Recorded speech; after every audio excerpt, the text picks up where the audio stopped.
చలనచిత్ర చరిత్రలో అగ్రకథానాయకులైన senior NTR, super star Krishna మరియు మెగాస్టార్ చిరంజీవి దొంగలుగా నటించి మెప్పించిన ఎన్నో సూపర్ హిట్ సినిమాలున్నాయి. వాటిలో ముఖ్యమైనవి ఇక్కడున్నాయి. ముందుగా సూపర్ స్టార్ కృష్ణ గారు. యాక్షన్ సినిమాలకు కేర్ ఆఫ్ అడ్రస్ అయిన కృష్ణ గారు దొంగ పాత్రల్లో, అందులోనూ మల్టీ స్టారర్ చిత్రాల్లో ఎన్నో బ్లాక్ బస్టర్స్ అందుకున్నారు. దొంగలకు దొంగ 1977 ఈ టైటిల్ అప్పట్లో ఒక సెన్సేషన్. భారీ యాక్షన్ ఎంటర్టైనర్గా విడుదలై పెద్ద హిట్గా నిలిచింది. ఇద్దరి దొంగలు 1984 కృష్ణ శోభన్ బాబుల కాంబినేషన్లో వచ్చిన ఈ సూపర్ హిట్ మూవీ ప్రేక్షకులను విశేషంగా ఆకట్టుకుంది. తోడు దొంగలు 1981 కృష్ణ చిరంజీవి కలిసి దొంగలుగా నటించిన మల్టీస్టారర్ సినిమా. ఇద్దరు స్టార్లు కలిసి నటించిన ఈ చిత్రం బాక్సాఫీస్ వద్ద మంచి విజయాన్ని నమోదు చేసింది. ఘరానా దొంగగా కృష్ణగారు, కలెక్షన్ల సునామీ సృష్టించిన కృష్ణగారు ఇంకా చాలా సినిమాలున్నాయి. సూపర్ స్టార్ కృష్ణ సరసన 31 చిత్రాల్లో నటించిన ఘనత అతిలోకసుందరి శ్రీదేవిది. బాలనటిక కృష్ణ కాంబినేషన్లో 5-6 చిత్రాలు చేసిన శ్రీదేవి హీరోయిన్గా ఎదిగిన తర్వాత ఆయనతో నటించిన తొలి చిత్రం బుర్రపాలెం ముల్లోడు. విజయ నిర్మల, జయప్రద తర్వాత హీరో కృష్ణ సరసన అత్యధిక చిత్రాల్లో నటించిన హీరోయిన్ శ్రీదేవి. అంతేకాదు, కృష్ణ నిర్మించిన హిమ్మత్వాలా చిత్రంతోనే శ్రీదేవి హిందీ చిత్ర పరిశ్రమలో కథానాయకుగా ఎదిగారు. ఆ కృతజ్ఞతా భావంతో తను హిందీ సినిమాల్లో బిజీగా ఉన్నప్పటికీ తీరిక చేసుకుని హీరో కృష్ణ చిత్రాల్లో నటించేవారు శ్రీదేవి. 1980లో హీరో కృష్ణ శ్రీదేవి కాంబినేషన్లో 4 చిత్రాలు విడుదలయ్యాయి. వాటిలో తొలి సినిమా ఘరానా దొంగ. సూపర్ స్టార్ కృష్ణ దర్శకేంద్రుడు రాఘవేంద్రరావు కలకలో వచ్చిన రెండో సినిమా ఇది. భారీ బడ్జెట్ చిత్రాలను నిర్మించడానికి కేర్ ఆఫ్ అడ్రస్గా నిలిచిన నిర్మాత త్రివిక్రమరావు హీరో కృష్ణతో నిర్మించిన తొలి చిత్రం ఘరానా దొంగ. ఆ తర్వాత కృష్ణ శ్రీదేవి కాంబినేషన్లోనే త్రివిక్రమరావు నిర్మించిన ఖైదీ రుద్రయ్య సినిమా కూడా సంచలన విజయం సాధించింది. ఇద్దరు ప్రముఖ రచయితలు సత్యానంద్, జంధ్యాల ఒకటిగా కలిసి చిత్రరంగంలో నడవాలని నిర్ణయించుకున్న తర్వాత రచన చేసిన సినిమాల్లో ఇది మొదటిది. ఈ సినిమాకు సత్యానంద్ మాటలు రాశారు. హీరో కృష్ణ చలాకీ నటన, శ్రీదేవి గ్లామర్, సత్యానంద్ మాటలు, వేటూరి పాటలు ప్రేక్షకులకు తెగనచ్చేశాయి. పాటల్ని అందంగా, ఆకర్షణీయంగా తీయడంలో రాఘవేంద్రరావు స్పెషలిస్ట్ అని వేరే చెప్పనక్కర్లేదు. ఘరానా దొంగ చిత్రంలో పాటల్ని ప్రేక్షకులకు నచ్చే విధంగా, అభిమానులు ఈలలు వేసే రీతిలో చిత్రీకరించారు రాఘవేంద్రరావు. ఈ చిత్రంలో మెయిన్ విలన్గా రావు గోపాలరావు, ఆయన కొడుకుగా మోహన్ బాబు నటించారు.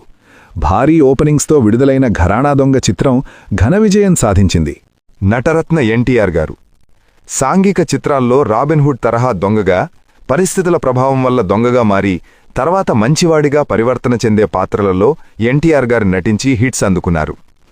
బండరాముడు 1959 ముందు దొంగగా ఉండి ఆ తర్వాత ఒక సాధువు మాటలతో పరివర్తన చెంది నిజాయితీగా మారే రాముడు పాత్రలో నటించి మెప్పించారు. మంచి మనిషి 1964 వేణు అనే పేరు మోసిన దొంగగా ఉండి ప్రేమ కోసం మంచివాడిగా మారే పాత్రలో నటించారు. కేడీ నంబర్ 1 1978 దొంగ, కేడీ పాత్రలో ఎన్టీఆర్ మార్క్ మాస్ యాక్షన్తో ఈ సినిమా సూపర్ హిట్ సాధించింది. తోడు దొంగలు 1954 ఈ సినిమాలో ఎన్టీఆర్ ఒక ప్రధాన పాత్రలో నటించడమే కాకుండా స్వయంగా నిర్మించారు. గజదొంగ సినిమాలో దొంగగా చెలరేగి నటించారు. ఇంకా చాలా సినిమాలు ఎన్టీఆర్వి ఉన్నాయి. సినిమా పరిణామక్రమం ఎన్ని రకాలుగా మార్పు చెందినా ఇప్పటికీ మహారాజ పోషకులు మాస్ ప్రేక్షకులే. టెక్నాలజీ ఎంత అభివృద్ధి చెందినా, అభిరుచుల్లో ఎంత మార్పు వచ్చినా వీళ్లను సంతృప్తిపరిస్తే వచ్చే ఆదరణే వేరు. ఇది చరిత్రలో పలుమార్లు రుజువవుతూనే ఉంది. అందులోనూ దీనికి మొదటి మార్గదర్శిగా నిలిచిన హీరోగా స్వర్గీయ నందమూరి తారక రామారావు గారి గురించి చెప్పుకోవచ్చు.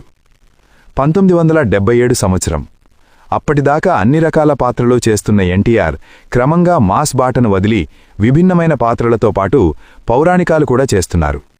దానవీర సూరకర్ణ అందులో భాగంగా వచ్చి ఎంత చరిత్ర సృష్టించిందో చూశాం.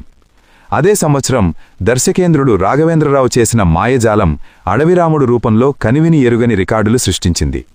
అది మొదలు మళ్లీ ఎన్టీఆర్లోని మాస్ విశ్వరూపం బయటకు వచ్చింది. యుగపురుషుడు, డ్రైవర్ రాముడు, వేటగాడు, యుగానర్ సర్దార్ పాపారాయుడు లాంటి బ్లాక్ బస్టర్స్ ఆయన నుంచి అభిమానులు ఏం కోరుకుంటున్నాయో స్పష్టంగా చూపించాయి. అప్పటికే అన్నగారితో కేడీ నంబర్ 1 తప్ప మిగిలినవన్నీ సూపర్ హిట్లందుకున్న రాఘవేంద్రరావు మరోసారి ఆయనతో జతకట్టి చేసినటువంటి కమర్షియల్ ఫిట్ గజదొంగ. విజయదుర్గ ఆర్ట్స్ పతాకంపై భారీ బడ్జెట్తో రూపొందిన ఇది సినిమా రచయిత మెల్లగా పేరు తెచ్చుకుంటున్న సత్యనందుకు ఈ రూపంలో బంగారంలాంటి అవకాశం తలుపు తట్టింది. దానికి తగ్గట్టే ఆయన ఉపయోగించుకున్నారు. ఎన్టీఆర్ని డ్యూయల్ రోల్లో చూపిస్తూ స్మగ్లర్ గోల్డ్మ్యాన్గా ఒకటి, రాజాగా రెండో పాత్రను డిజైన్ చేస్తున్న విధానం ప్రేక్షకుల్లో బాగా నచ్చింది. చక్రవర్తి స్వరపడిచిన సంగీతం చార్ట్ బస్టర్ అయింది. ముఖ్యంగా నీళ్లు బంగారం కాను పాట ఇప్పటికీ హాట్ ఫేవరెట్. హీరోయిన్లు జయసుధ, శ్రీదేవి గ్లామర్, భారీ నిర్మాణ విలువలు బాగా ఆకట్టుకున్నాయి. 1981 జనవరి 30న విడుదలైన గజదొంగ ఆశించిన విజయాన్ని అందుకుంది. అయితే కేవలం 20 రోజుల గ్యాప్తో రిలీజైన ప్రేమాభిషేకం ప్రభావం దీనిమీద పడడంతో వసూళ్ల లెక్కలో రెండో స్థానంలో నిలవాల్సి వచ్చింది. మెగాస్టార్ చిరంజీవి గారు. మెగాస్టార్ కెరియర్లో దొంగ అనే పదం ఒక పెద్ద సెంటిమెంట్. తన కెరియర్లో ఎన్నో సినిమాల్లో రాబిన్హుడ్ తరహా దొంగగా నటించి రికార్డులు సృష్టించారు. దొంగ 1985 పక్కా కమర్షియల్ మాస్ ఎంటర్టైనర్గా వచ్చిన ఈ సినిమా ఆయన కెరియర్లో ఒక మైలురాయి. అడవి దొంగ 1985 చిరంజీవి రాధా జంటగా వచ్చిన ఈ సినిమా అప్పట్లో ఇండస్ట్రీలో భారీ విజయాన్ని సాధించింది. దొంగమొగుడు 1987 డ్యూయల్ రోల్లో నటించిన చిరంజీవి ఒక పాత్రలో చిల్లర దొంగగా రఫ్ క్యారెక్టర్ రవితేజలో అదరగొట్టారు. మంచి దొంగ 1988 సంక్రాంతి బరిలో దిగి బాక్సాఫీస్ వద్ద భారీ విజయం సాధించిన చిత్రం కొండవీటి దొంగ 1990 పేదలకు సాయం చేసే దొంగగా చిరంజీవి నటన, ముఖ్యంగా గుర్రంపై చేసిన యాక్షన్ సీన్స్ ప్రేక్షకులను ఉర్రూతలౌగించాయి. ఈ 3 తరాల హీరోలలో మీకు ఇష్టమైన దొంగ పాత్ర కమెంట్ చేయండి. ఓపెనింగ్ రోజే హిట్ టాక్ తెచ్చుకునే సినిమాలు కొన్నుంటాయి. అలాగే తొలి రోజుల్లో అదో మాదిరిగా ఉండి ఆ తర్వాత సూపర్ హిట్ రేంజ్లో నిలబడే చిత్రాలు మరికొన్ని ఉంటాయి. ఇలా కాకుండా కొన్ని సినిమాలు విపరీతమైన రివర్స్ టాక్తో మొదలై క్రమంగా హిట్ టాక్తో అలా అలా నడుస్తూ అత్యధిక వసూళ్లు సాధిస్తూ ఉంటాయి. ఆ కోవకు చెందిన చిత్రమే కొండవీటి దొంగ. మెగాస్టార్ చిరంజీవి, దర్శకుడు కోదండరామ కాంబినేషన్లో అగ్ర నిర్మాత త్రివిక్రమరావు నిర్మించిన భారీ సినిమా ఇది. 70mm 6 ట్రాక్ స్టీరియోఫోనిక్ సౌండ్ సిస్టంతో రూపుదిద్దుకున్న చిత్రమిది. ఈ సినిమా విడుదలైన తొలి రోజుల్లో అదొక సినిమానా ఏం చెప్తాంలేండి అని, అంతకు ముందు రిలీజైన లంకేశ్వరుడు చాలా నయమని, అయినా అంత రేటు పెట్టి ఈ సినిమా కొనడమేంటి, ఈ దెబ్బతో బయర్ లౌట్ అని ఇలా రకరకాల కామెంట్స్ వినిపించాయి. ఇలాంటి నెగిటివ్ టాక్తో మొదలైన కొండవీటి దొంగ తర్వాత పాజిటివ్ టాక్ తెచ్చుకొని అన్ని చోట్ల అద్భుతమైన కలెక్షన్స్తో విజయం సాధించింది. ఈ చిత్రం విడుదలైన సరిగ్గా 60 రోజులకు జగదేక వీరుడు అతిలోక సుందరి సినిమా విడుదల కావడంతో హిట్ ట్రైన్లో కొంచెం వేగం తగ్గినప్పటికీ మెగాస్టార్ టాప్ క్లాసెస్లో కొండవీటి దొంగ ఒకటిగా నిలిచింది. ఒక మాటలో చెప్పాలంటే చిరంజీవిని నమ్ముకున్న అభిమానులకే కాదు, దర్శక నిర్మాతలకు కూడా నిరాశ కలగదని నిరూపించిన సినిమా ఇది. 70mm 6 ట్రాక్ స్టీరియోఫోనిక్ సౌండ్ సిస్టంతో 135 కేంద్రాల్లో విడుదలైన తొలి తెలుగు సినిమా ఇదే. ఇంతకుముందు లంకేశ్వరుడు సినిమా 60 ప్రింట్లతో విడుదలైంది. అయితే చిరంజీవి తన రికార్డ్ని తనే బద్దలు చేశాడన్నమాట. ఒక హీరో ఇమేజ్ ఇంత ఉన్నత స్థాయిలో ఉందో చెప్పడానికి ఇది చక్కని ఉదాహరణ. కొండవీటి దొంగ చిత్ర కథారచనకు 1987లో శ్రీకారం చుట్టారు. నిర్మాత త్రివిక్రమరావు పరుచూరి బ్రదర్స్ను పిలిపించి కొండవీటి దొంగ అనే టైటిల్ చెప్పి దానికి కథ తయారు చేయమన్నారు. ఇందులో చిరంజీవి హీరో, శ్రీదేవి హీరోయిన్ అని దర్శకుడు కోదండరామరెడ్డని ఆయనకు చెప్పారు. దాంతో చిరంజీవి, శ్రీదేవి పాత్రల చుట్టూ కథ అల్లి మొదట చిరంజీవికి వినిపించారు. ఆయనకు కథ నచ్చి ఓకే అన్నారు. ఆ తర్వాత శ్రీదేవి దగ్గరికి వెళ్లి ఆమెకు కథ చెప్పారు. ఈ కథలో కొన్ని మాటలు చెప్పడమే కాకుండా టైటిల్లో తన పాత్ర పేరు కూడా ఉండాలని శ్రీదేవి పట్టుపట్టారు. ఈ సినిమా ప్రారంభించడానికి 4 ఏళ్ల ముందు చిరంజీవి, శ్రీదేవి కాంబినేషన్లో ఆమె సొంత చిత్రం విడుదల ఆగిపోయింది. ఈ కాంబినేషన్ను మళ్లీ కలుపుదామని నిర్మాత త్రివిక్రమరావు ప్రయత్నించారు.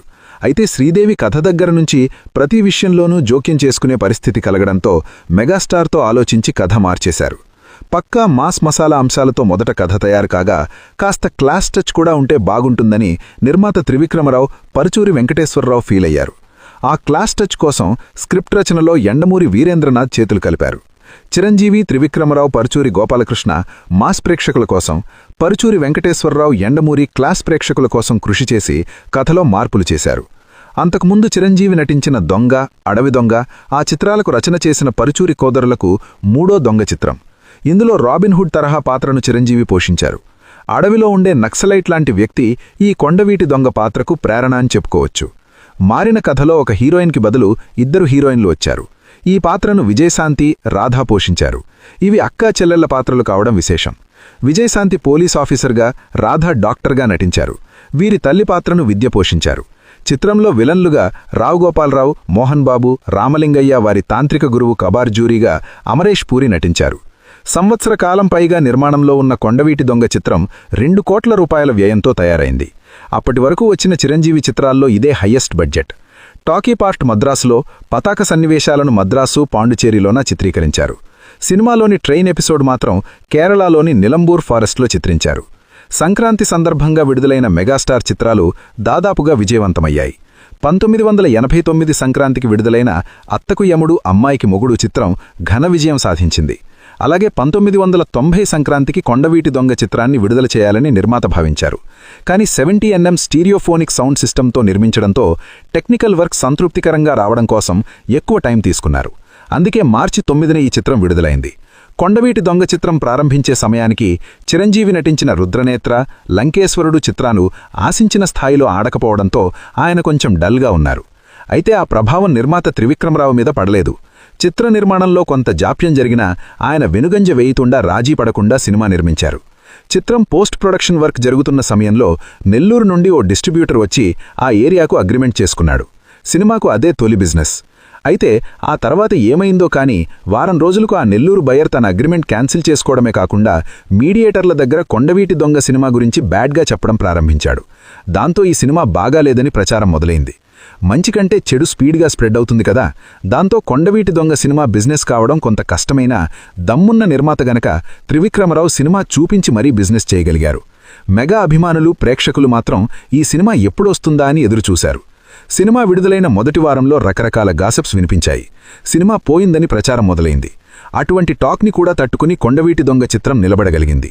చిత్రకథలో కొత్తదనం లేకపోయినా ఆకట్టుకునే కథనం, మెగాస్టార్ అభినయం, 2 హీరోయిన్ల అందాలు, ఊర్వశీ శారద అద్భుత నటన, Kodandarami Reddy taking, Yandamuri screenplay, Paruchuri సోదరుల సంభాషణలు, విఎస్ఆర్ స్వామి ఛాయాగ్రహణం ఇవన్నీ కొండవీటి దొంగ చిత్రాన్ని ఓ డిఫరెంట్ ఫిల్మ్గా ఎస్టాబ్లిష్ చేశాయి. చిత్రం ఘన విజయం సాధించడంతో మద్రాసులో తాజ్ హోటల్లో సప్తదినోత్సవం నిర్వహించారు. దర్శకరత్న దాసరి ముఖ్య అతిథిగా హాజరై జ్ఞాపికలందజేశారు. ఈ వీడియో మీకు నచ్చుతుందని ఆశిస్తూ ఈ వీడియోకి ఒక లైక్ చేసి, కామెంట్ చేస్తూ, సబ్స్క్రైబ్ చేసుకుని పక్కనే ఉన్న బెల్ ఐకాన్ కొట్టండి.